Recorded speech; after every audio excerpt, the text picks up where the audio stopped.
Laudo de avaliação pericial. Qual a diferença entre ele e o laudo de avaliação apresentado na NBR 14653, parte 2? Quer entender melhor? Confira esse vídeo. Seja bem-vindo ao projeto Avalia 4S.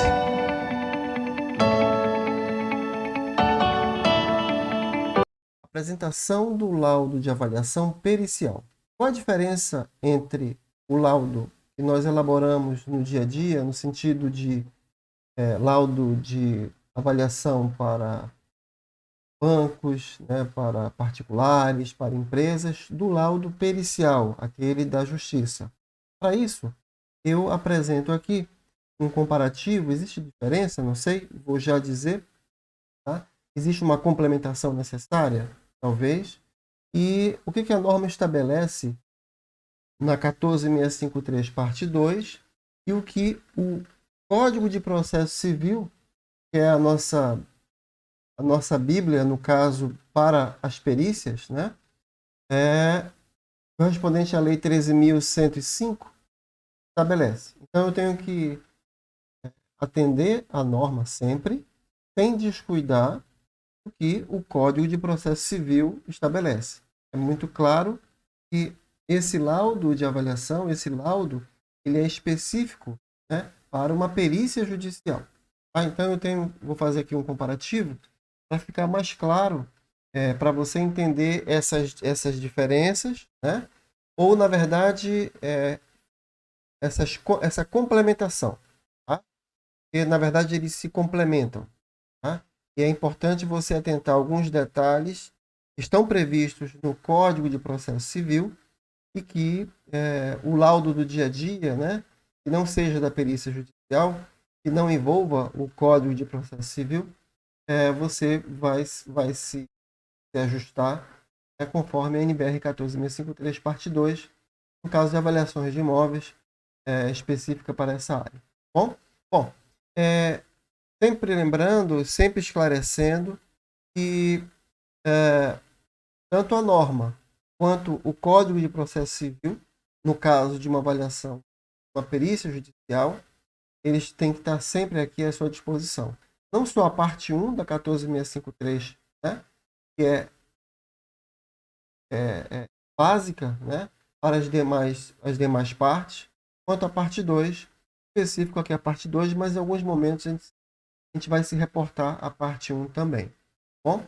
E o Código de Processo Civil, você pode baixar isso gratuitamente, enquanto que a norma você pode adquiri-la com desconto significativo, conforme alguns vídeos, conforme no meu próprio canal eu apresento como você buscar mediante um convênio com a Mútua, Confer e os CREAS. Bom? Também é importante destacar outros vídeos do meu canal que eu trato do assunto, da perícia judicial, com destaque aí para o laudo de avaliação, requisitos mínimos, laudo completo e simplificado. Esse laudo de avaliação, nesse caso, desse vídeo, eu estou tratando do laudo, o laudo que não seja o laudo pericial. Bom? Mas os demais vídeos, que aqui se apresentam como uma sugestão para que você possa também assistir, estão no meu canal e eu espero que você faça bom uso. Bom, num dos vídeos anteriores, eu tratei exatamente, se não me falha a memória, é esse aqui, 5 dias, esse laranjado aqui, 5 dias entre a nomeação e a proposta de honorários. O que fazer? Nele, eu apresento eu faço algumas observações muito claras, e objetivas com relação ao processo judicial. Aqui é só para relembrar que num processo judicial envolve 3 partes principais, nas quais estão o juiz, o autor ou requerente e o réu ou requerido. O autor é quem pratica a ação e dá entrada numa ação contra o réu, que é o requerente, que recebe a ação junto ao fórum competente, mediante um advogado, e essa ação resulta, logicamente, ela, entre aspas, provoca, né, o juiz para que ele possa tomar as providências de verificar as razões pelas quais o autor apresenta, né, a demanda, né, e também ouvir do réu, do requerente, do requerido, né, o, as razões para ele poder julgar. Né? E aí nós entramos aqui como perito judicial, num processo judicial, quando há necessidade da comprovação de uma prova técnica específica de profissional legalmente habilitado. Bom, isso aqui toma uma breve recapitulação de um dos vídeos, como eu já bem disse, mas esclarecendo também que cabe ao juiz nos nomear, né? Nomear o perito. E ao autor e réu, eles indicam assistentes técnicos, tanto o autor quanto o réu. Cada um vai ter o seu assistente técnico, que também são, a princípio, né, é o que se entende, terão os seus respectivos profissionais legalmente habilitados na mesma área de atuação do perito. Né? No caso, por exemplo, de avaliações de imóveis, uma perícia envolva avaliação, né? Uma desapropriação, que seja, esse perito vai ser o engenheiro civil, né? Uma especialização, digo, com expertise na área de avaliações de imóveis. Assim como os assistentes técnicos, presume-se que também tenham. Bom, então, só para ficar claro aqui dessa preliminar do processo judicial, né? E cabendo ao perito, né? Ao perito, a apresentação do laudo pericial, né? Enquanto que os assistentes técnicos, tanto do requerente, que é o autor da ação, quanto o requerido, que é quem recebe a ação, eles apresentam, os assistentes técnicos, eles podem apresentar pareceres técnicos. Pareceres técnicos que podem ser discordantes, né? Indagando alguma questão do laudo pericial. Então, o assistente técnico, ele não apresenta um laudo, ele apresenta um parecer técnico.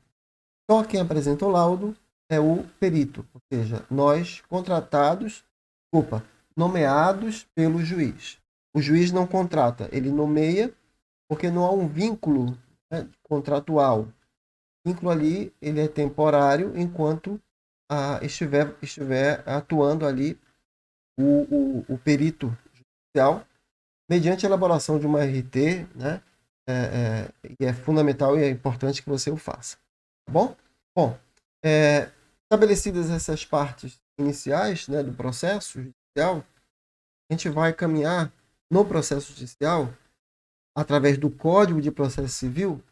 Né? Aí você vai ter, é bom que você tenha aí do lado o Código de Processo Civil e a NBR 14653. Tanto a parte 1 quanto a parte 2. Tá? Agora, nesse momento, eu estou tratando do que consta no processo, o que consta no Código de Processo Civil. Bom? Então, o artigo 471 do Código de Processo Civil, ele estabelece o seguinte: o juiz nomeará perito especializado, observem, no objeto da perícia e fixará de imediato o prazo para a entrega do laudo. Então, cabe ao juiz, né, nomear um perito, e aqui ele fala especializado, como eu já bem enfatizei anteriormente, naquele objeto da perícia. Né? Se for uma perícia referente a avaliações de imóveis, ele vai nomear um perito profissional da engenharia que seja esteja especializado nessa área. Bom, se for questões de outras, né, de topografia, ou então que envolva problemas estruturais, ele vai, né, certamente nomear um profissional, também engenheiro, com as respectivas especialidades. E aí, eu chamo a atenção para o parágrafo 2º. O parágrafo 2º do 471 fala o seguinte: o perito e os assistentes técnicos devem entregar, respectivamente, o perito o laudo pericial E os assistentes técnicos, eles apresentam os seus pareceres técnicos em prazo fixado pelo juiz. Conforme eu já falei anteriormente, né, o perito nomeia, o juiz nomeia o perito e os assistentes técnicos são indicados pelas partes. E o perito apresenta um laudo pericial, conforme o parágrafo 2º aqui, ratifica, assim como os assistentes técnicos, eles apresentam seus pareceres técnicos. Ok? Bom, e aí no artigo 473, ainda do Código de Processo Civil, ele estabelece que o laudo pericial, é esse o objetivo desse vídeo, tá? O laudo pericial deverá conter, e aqui ele coloca algumas particularidades que devem estar contidas, que o laudo pericial deve contemplar. Aí você vai para o item 1, a exposição do objeto da perícia. O objeto da perícia não confundam com o objetivo da avaliação. Tem a ver, estão diretamente relacionados, mas aqui o objeto da perícia, conforme a NBR 13752, no item 4.1.6, ela estabelece que as perícias de engenharia na construção civil, elas são divididas em espécies, né?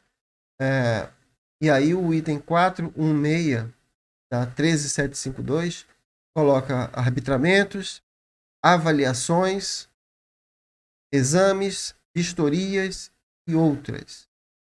No caso aqui, né, avaliações, eu fiz um destaque para a NBR 14653, mas o objeto da perícia, né, no caso aqui, dividido, né, conforme a 13752, em arbitramento, avaliações, exames, vistorias e outros. É claro que eles são bem abrangentes, né, mas cada um específico para uma área, para uma atividade que se correlaciona com o objeto da perícia.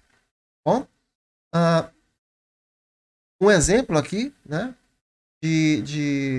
aqui tomando como exemplo aqui um objeto que seja de avaliações, né, um exemplo, uma ação, por exemplo, de desapropriação, com pedido de emissão provisória na posse, ajuizada pelo governo do estado em face de fulano de tal, do requerido. Né? Aqui no caso, desse exemplo, o autor é o Estado, o governo do Estado. Ou seja, é o requerente. É ele, através da Procuradoria, por exemplo, Geral do Estado, que é o órgão que o representa juridicamente, né, a entidade, o governo do Estado, dá entrada junto a fórum, junto àquela a vara da Fazenda Pública, no caso estadual, se fosse prefeitura seria municipal, e contra alguém, por exemplo, para emissão provisória na posse. É muito comum em processos de desapropriação, nos quais, por exemplo, é necessário fazer um anel viário, onde ocorrerão desapropriações, demolições, e, evidentemente, ocorrerão as indenizações, né?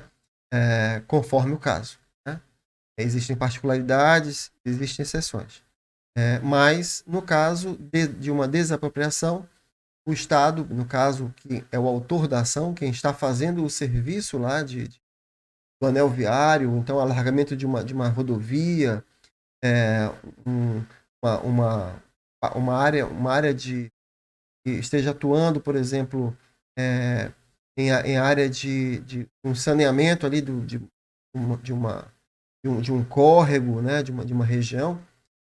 No caso aqui, o governo do Estado, ele solicita ao juiz, né, a permissão para a emissão provisória na posse, ou seja, ele toma posse provisória para realizar o serviço mediante uma desapropriação.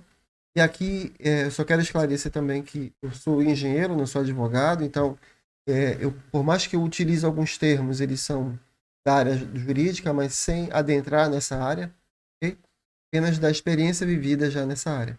Enfim, então como exemplo aqui de uma desapropriação que envolve uma avaliação, é necessário que o juiz, caso assim seja, né, se a parte requerida não concordar com o valor apresentado previamente né, na avaliação para que justifique a desapropriação, o juiz poderá nomear um perito para poder fazer a avaliação, e aí sim, possivelmente, após a vistoria, na qual você faz o levantamento fotográfico, etc., e tira todas as dúvidas, o juiz autoriza a emissão da posse para que possa ser realizada a demolição, mas com todos os cuidados necessários, né, para a remoção dessa família. Enfim, mas é um ato formal e legal e necessário. E aí você entra para fazer a avaliação e após a vistoria que geralmente se pede a continuidade do trabalho, né, do trabalho desse processo, do trabalho da engenharia no local, mediante a saída das famílias, das suas edificações, etc., para a demolição. Bom, então, a exposição do objeto, o objeto da perícia aqui é uma desapropriação, e a desapropriação ela está associada a uma avaliação e necessariamente a norma 14653, partes 1 e 2. Aqui serviu como exemplo, tá? Mostrando que, uma vez que o laudo pericial ele deverá conter, segundo o artigo 473, a exposição do objeto da perícia, e a exposição do objeto, se você ainda tiver dúvidas ou não tiver certeza, você, na leitura do processo, depois de nomeado, você vai ver logo no início que, no cabeçalho, né, existe lá a descrição do assunto. Né? Então, eu tirei aqui, entre aspas, né, coloquei a descrição do assunto, apenas para servir de exemplo. Não estou citando aqui qual governo, não estou citando a pessoa, né, mas para que você entenda que, aqui no caso, o próprio processo ele já vai dar o objeto desta ação de desapropriação, aí com pedido, né, de missão provisória na posse, ajuizada pelo governo em face de fulano e tal, contra, né, em face é contra a pessoa, né, morador, ou seja, desapropriação de respeito à avaliação, tá? E aí você já sabe qual a norma vai utilizar e o objeto é uma desapropriação, previamente, tá? Bom, no item 2, ainda do artigo 473 do laudo pericial, ele estabelece que a análise técnica ou científica realizada pelo perito, ou seja, no laudo pericial, além de conter o objeto da perícia, deverá também conter uma análise técnica ou científica realizada pelo perito. São os nossos procedimentos metodológicos, por exemplo, da avaliação. Aí sim, você tem a norma 14653, partes 1 e 2, que vão estabelecer a metodologia a ser aplicada, os métodos e todos os caminhos que são consagrados mediante uma norma, nos quais tanto o perito quanto os assistentes técnicos têm ciência. Então, você não vai tirar da sua cabeça, né, esses procedimentos. Esses procedimentos são consagrados tecnicamente, né, e ratificados mediante uma norma específica. Tá? Como nós estamos tratando aqui de uma desapropriação como exemplo, então eu estou citando a NBR 14653.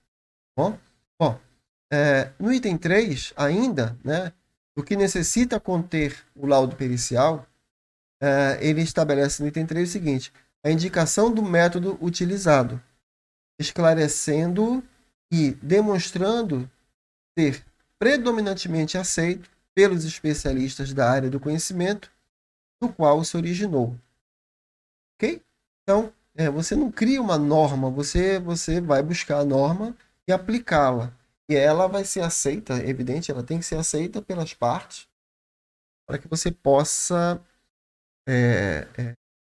apresentar e discutir o assunto tecnicamente com os assistentes técnicos sobre o método utilizado.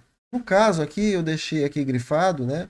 O método pode ser, no caso de uma desapropriação, já que é uma avaliação, o método comparativo direto de dados de mercado, ou o método da quantificação do custo. Evidente que existem outros métodos, né? Esses aqui são os mais comuns em edificações, mas de acordo com o item 7 da NBR 14653, parte 1, a última versão, 2019, a metodologia aplicável, como nos próprios vídeos anteriores eu já falei, essa metodologia ela vai demonstrar claramente quais são os métodos utilizados e qual se adequa a cada caso conforme você, perito, vai analisar e decidir qual o método a ser utilizado.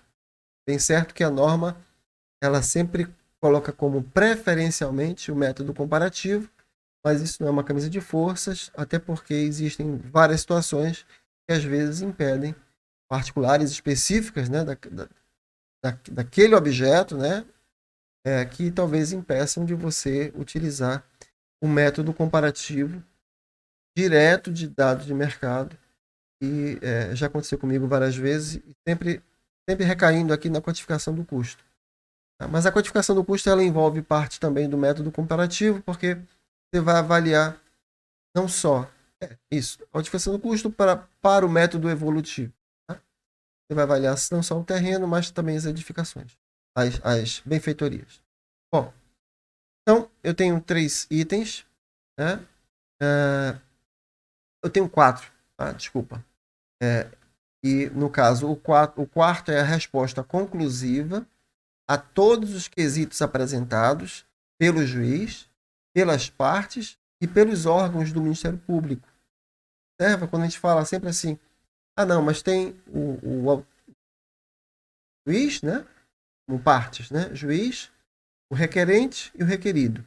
O Ministério Público também pode fazer parte de todas as ações, salvo engano, né? Todas as ações do juiz, ele submete a apreciação do Ministério Público competente para ver se tem interesse na causa. Entendo interesse, também pode apresentar quesitos ao perito para que ele possa responder. Então, além do juiz, né, mas simplesmente o juiz ele apresenta quesitos, pode fazê-lo, evidente, o juiz está acima de nós, e das partes também, mas é comum que os assistentes técnicos e o Ministério Público, se tiver interesse na lide, né, na causa, eles apresentem quesitos. Então você vai respondê-los separadamente, né, de forma conclusiva, objetiva, cada uma conjuntos de quesitações, cada uma das partes. Tá? Tem que ser o mais objetivo e claro possível para evitar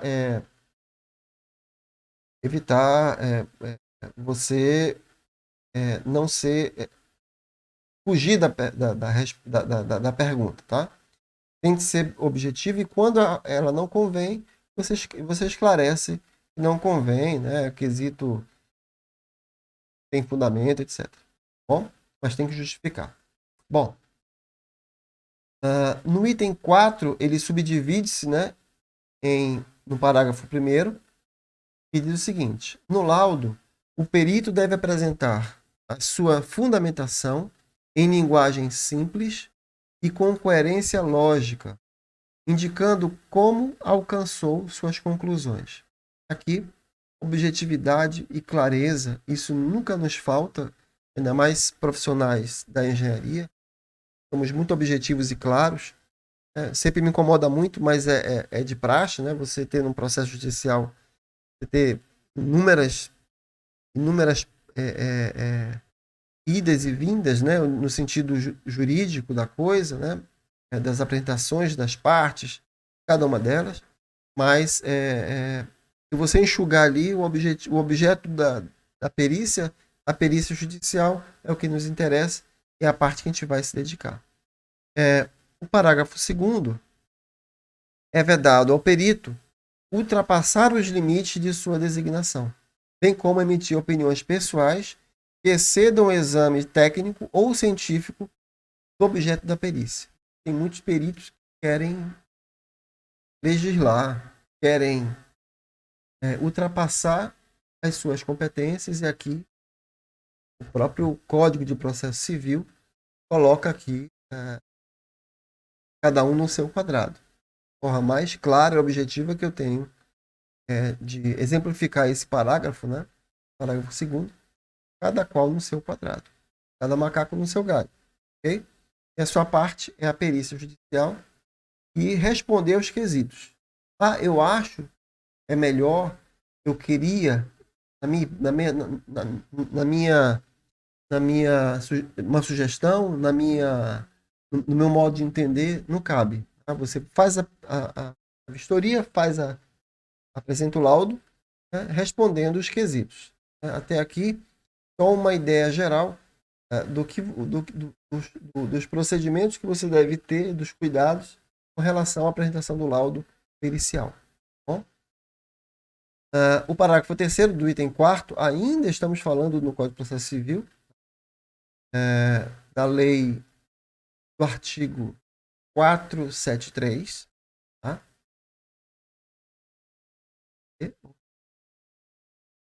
Parágrafo 3º, para o desempenho de sua função, o perito e os assistentes técnicos, aí ele fala um monte de coisa, etc e tal, só que eu queria enfatizar o seguinte: devem instruir o laudo, no caso, o perito, com planilhas, mapas, plantas, desenhos, fotografias ou outros elementos necessários ao esclarecimento do objeto da perícia. Aqui entram os anexos. Eu queria também enfatizar e deixar claro para você que eu estou apresentando uma metodologia na qual eu aplico. Não quer dizer que você vá aplicá-la, é uma sugestão.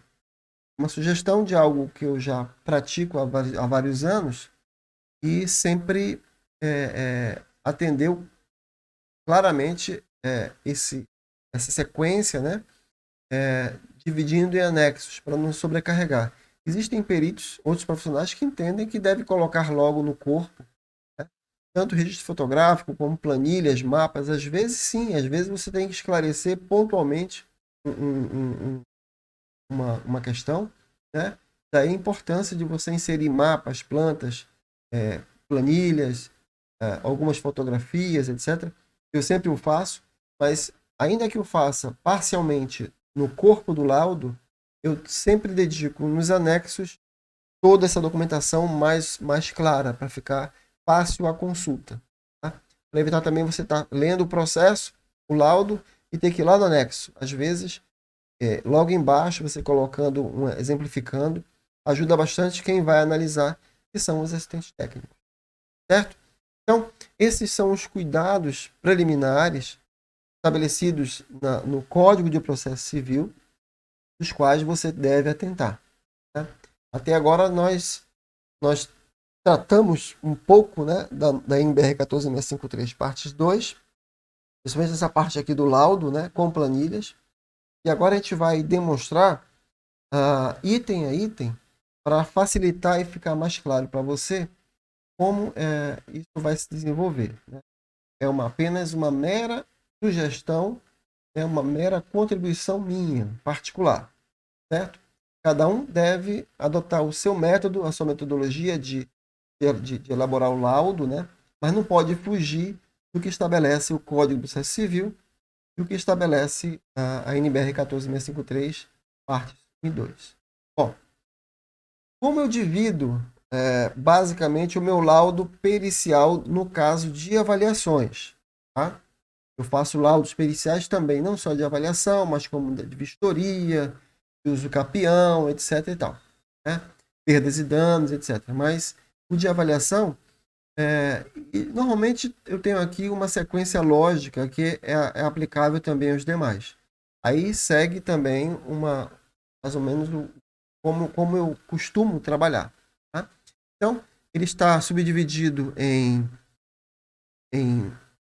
5 partes, né? É uma estrutura básica, ok? Essa estrutura é dividida na capa do laudo. A capa do laudo é interessante, importante existir. E nela você já coloca em resumo aquilo que você tudo aquilo que você trabalhou. Evidente que a capa é a última a ser feita, né? Porque você vai colher informações do laudo para colocar nela como resumo. A folha resumo de apresentação não é a capa. A folha resumo é quando eu apresento para o juiz o laudo, né? Resumidamente descrevendo quem são as partes, o objeto da ação, número do processo, etc. Aí o escopo do trabalho, ou síntese fática, também já falei em vídeos anteriores. Esse é um procedimento meu, né? Eu tomo como referência minha, né? Essa síntese do processo, esse escopo do trabalho e síntese fática é do processo até chegar à minha mão, que mostra todo o caminho desde o início, desde do requerimento, né? Da inicial, da qual o requerente entra na ação contra o juiz, até chegar no momento da minha contratação ou outros documentos que compunham, né? Para que eu possa fazer um resumo e demonstrar às partes que eu li o processo na íntegra. E o desenvolvimento em si. O desenvolvimento, aí sim, você tem a NBR 14653, partes 1 e 2, né? A parte 2, na qual você tem lá os requisitos necessários, né? Vai do A ao M, lembram? Do modo do laudo completo. E essa estrutura que você vai desenvolver. Mas você tem uma prévia que o próprio Código de Processo Civil estabelece, que eu estou colocando aqui, além dos anexos, né? Como já bem disse. Bom, vamos tentar aqui distribuir cada uma dessas partes, a começar da capa do laudo até no final os anexos. Tá? Bom, a capa do laudo, como já bem disse, né? Eu vou ter a folha resumo de apresentação, eu vou ter o escopo do trabalho, a síntese fática, e aqui eu explodi rapidamente o desenvolvimento. Né? O desenvolvimento é a norma, tá? No qual eu tenho a identificação, procedimento de excelência, atividades básicas, finalidade, objetivo, pressupostos, fatores limitantes, a identificação e características do imóvel avaliando, a indicação e métodos e procedimentos utilizados, né? Respostas aos quesitos, esse é um item super importante que eu encaixo aí, né? E a qualificação legal e completa, além dos anexos. Tá? Então vamos ver aqui cada um desses itens, da capa até os anexos, para que você entenda e possa, a partir daí, ter uma referência, né? Caso você não tenha, de como realizar, executar a elaboração do laudo. Tá?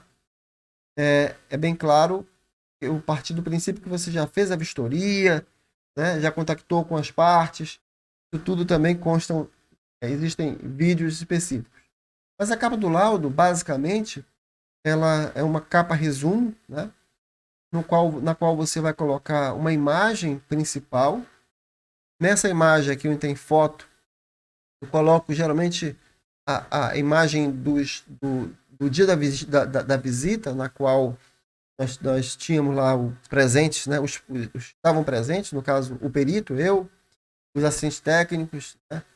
Tanto às vezes o requerido, o requerente, como os advogados. Então a gente perfila para tirar uma foto que até mostra, né, os presentes e documenta a presença de todos. Mas aqui é uma escolha sua, né? Colocar a imagem que bem entender. Mas o importante é que a capa resumo, essa é uma capa básica. Não foi eu que inventei, é uma capa até que os IBAPs, né, no caso, o Instituto Brasileiro de Avaliações e Perícias, como eu faço parte, a gente tem um modelo já prévio, e todos os IBAPs terão similares a esse, na qual você coloca o endereço do imóvel, bairro, cidade, o objetivo da avaliação, a finalidade, quem é o requerente, o autor, né, o requerido,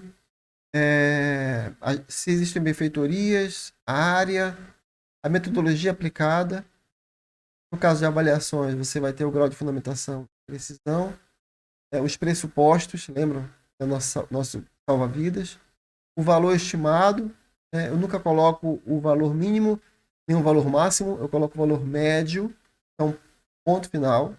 Né? Se tiver algum campo de arbítrio, vou utilizar, se necessário. O número do processo, aqui as coordenadas geográficas, são importantes, tá? O nome do seu responsável técnico, né? Sua RT, número dela, né? Identificação do crédito, etc. Assinatura e data. Isso aqui é um padrão básico que eu utilizo, né? Se você quiser também fazer um similar, não tem problema. É público. Tá? Então, a capa do laudo é um resumo geral do seu trabalho. Evidente que o desenvolvimento é a seguir.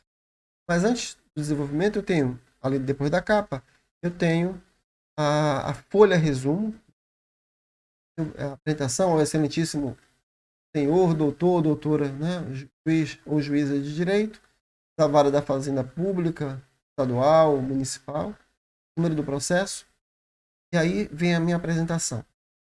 O meu nome, né, a minha formação, eu identifico aqui o processo, né, a ação, o objeto dela, né, o nome do requerente, do requerido, no qual eu apresento, né, o laudo nos termos a seguir deduzidos, ou seja, essa aqui é uma folha resumo, não é a capa.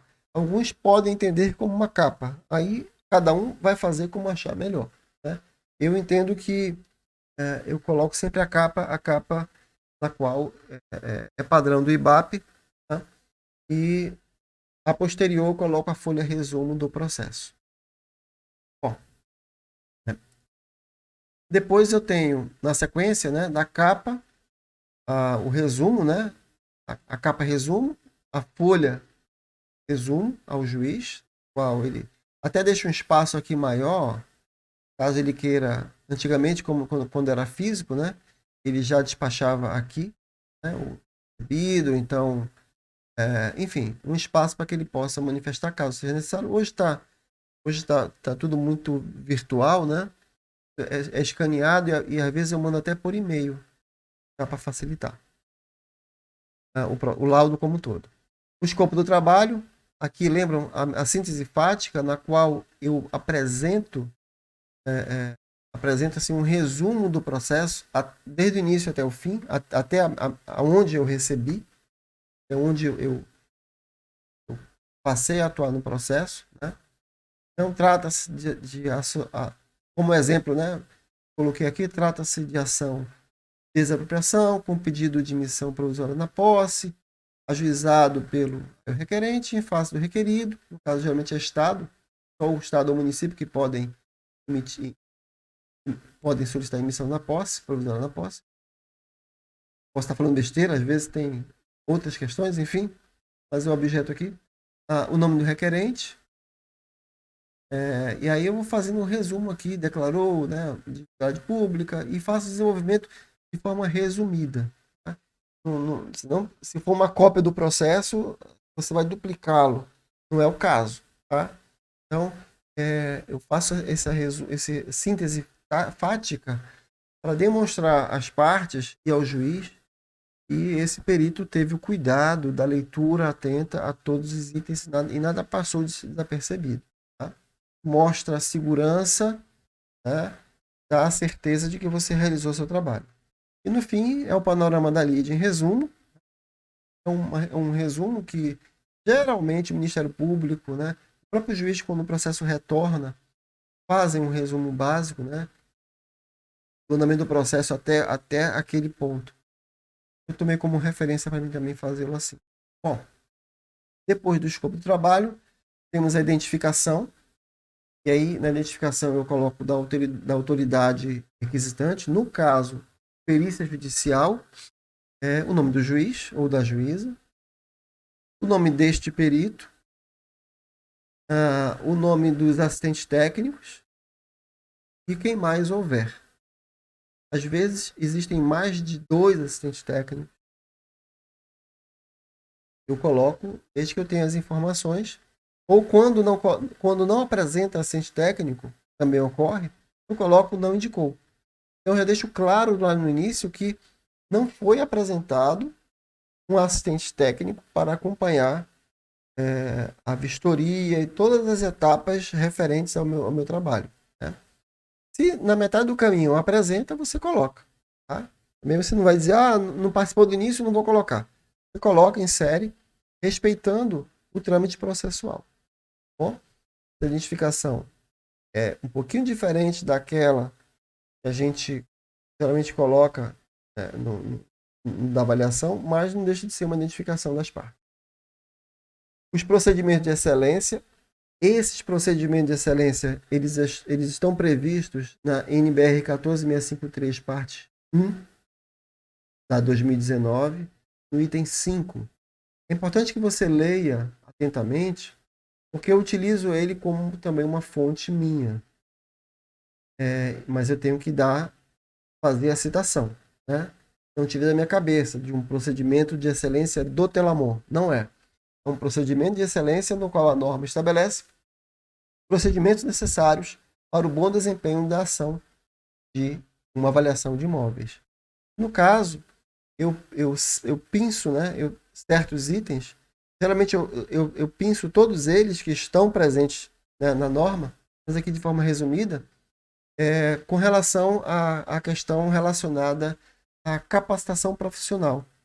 E aqui eu ratifico que eu estou atualizado quanto ao estado da arte das minhas competências profissionais, sobretudo no que concerne atividade de vistoria, perícia, avaliação, arbitramento, laudo e parecer técnico, porque eu posso ser tanto o perito quanto, às vezes, posso atuar como assistente técnico, tomando por base o entendimento na Lei 5.194, Resolução 218, Resolução 395, essa de avaliações, a Lei 6494, né, que instituiu a RT, etc., para, no caso, para nós profissionais da engenharia civil, tudo devidamente comprovado nos anexos, né, através da respectiva ART, notação de responsabilidade técnica. Eu já coloco aqui o número dela, porque eu já emiti a RT quando eu fui nomeado. Quando eu fui nomeado, tomei ciência, né, eu li já o processo, enviado para mim uma senha, que eu tenho acesso ao processo virtual. Já fiz a leitura, já mandei naqueles 5 dias, né, estabelecidos a proposta de honorários, e já emiti a RT. Já tenho uma ideia, né, de várias informações do processo que possibilitam você emitir a RT. Não deixe de fazer. E pague logo, porque às vezes você tem a possibilidade de pagar até 20 dias, 30 dias, você acaba esquecendo, isso aí dá um problema danado. Então, eu já emito e pago entre 85 e 90 reais, dependendo também do valor da avaliação, né, que você estabelece. Aí você vai ter uma equiparação proporcional. Mas esses procedimentos de excelência, se você quiser também utilizá-los, faça a consulta da 14.653, parte 1, da 2019, item 5. Okay? Atividades básicas, também citei lá em cima, né? A documentação apresentada, e aqui eu faço um resumo de toda a documentação que foi apresentada que interessa para este perito, né? Não vou ficar citando outros documentos. Apresentou identidade, CPF. Bom, para mim interessa o quê? Tem registro de imóveis? Tem. Então eu cito o registro de imóveis. Tem matrícula do imóvel, etc. Tal, o cartório tem uma planta, tem algum documento que esteja relacionado ao objeto da perícia na qual eu vou utilizar, né, no processo, a nível de resposta de quesitos ou outras ações, eu cito aqui da documentação apresentada. É o item 3. Tá? Bom, o item 4, a finalidade do laudo, né?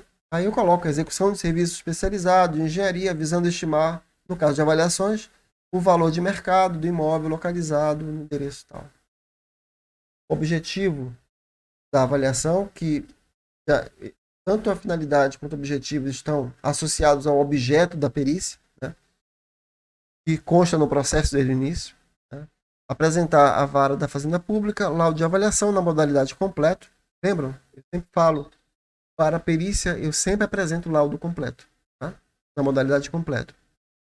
De acordo com as diretrizes fixadas na NBR 14.653, partes 1 e 2.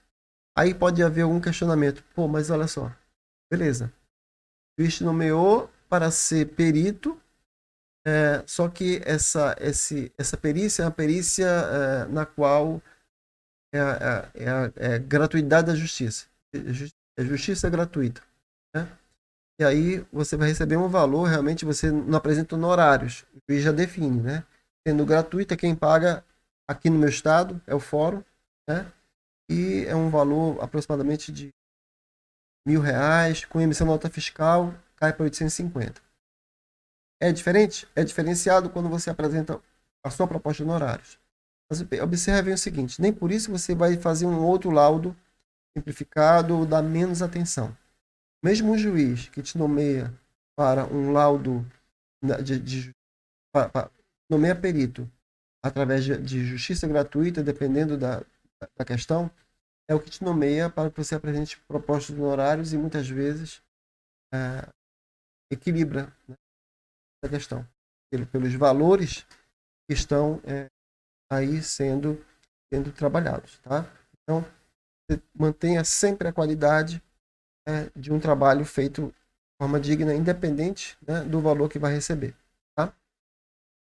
É bem certo que você estabelece sua proposta de honorários, mas muitas vezes, na perícia, nós estamos sujeitos sim a praticar valores que a norma, aliás, que a justiça gratuita impõe, e o que importa é no final do ano você ver lá o imposto de renda, né? O que importa é você ver que você recebeu muito mais do que até o dia a dia aí de uma avaliação normal.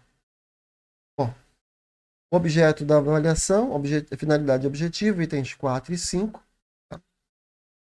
Continuando, os pressupostos, ressalvas e fatores limitantes, constantes também na norma brasileira, na NBR 14.653, parte 2. E aqui no caso, eu estou citando a parte 1, né? O item 6.9 da 2019, relacionar todos os itens que possam atuar como fator limitante à avaliação, à elaboração do laudo, resguardando o perito, conforme a norma, item 6.9.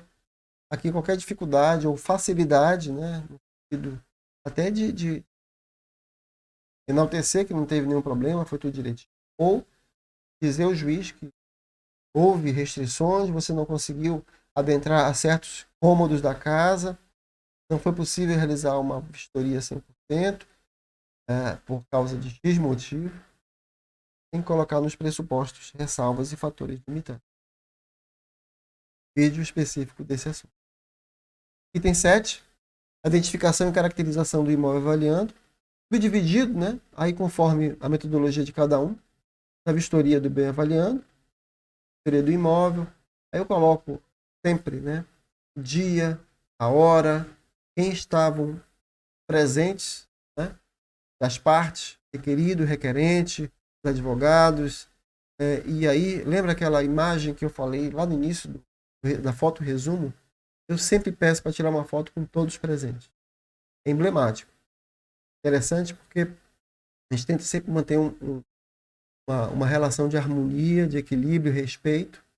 Então, e isso já quebra algumas barreiras, algumas questões que parte, né, às vezes leva para o lado pessoal. Você, como perito, tem a obrigação de deixar o clima sempre equilibrado, né, saudável e sereno. Então, você ali são os olhos do juiz naquele momento, então você tem autoridade para isso. Então, eu insiro sempre a imagem, a foto, digo na figura 1, né, constam os presentes X, Y, Z. Isso é importante para que a gente demonstre no processo e documente a presença de todos, né, daqueles que estavam presentes. Você cita o nome e também tem que escrever o nome de cada um, é importante. Bom, características físicas do imóvel, essa questão de engenharia, não vou entrar em detalhes. A indicação do método e procedimento utilizado, metodologia aplicável é lá do item 7, o método comparativo, evolutivo, involutivo, quantificação do custo, qual vai ser. Então, já previsto na NBR 14.653, parte 1, a 2019 é o item 7, metodologia aplicável, não vou entrar em detalhes, e a respostas aos quesitos. Eu sempre insiro as respostas, com a ressalva de que sempre eu cito, né, literalmente os quesitos do requerente e as respectivas respostas, cada item, e do requerido, e de quem mais tiver, Ministério Público, etc. Eu faço isso e muitas vezes algumas respostas eu remeto ao item do laudo. Então, item 2, item 3, item 4, consulte o item tal. Mesmo assim, eu escrevo alguma coisa conforme já demonstrado no item tal. Então, eu sempre estou fazendo uma relação entre o laudo e a resposta do quesito respectivo. É importante que dá clareza também no trabalho. Outros acreditam que já possam ir respondendo, né, pontualmente e desenvolvendo.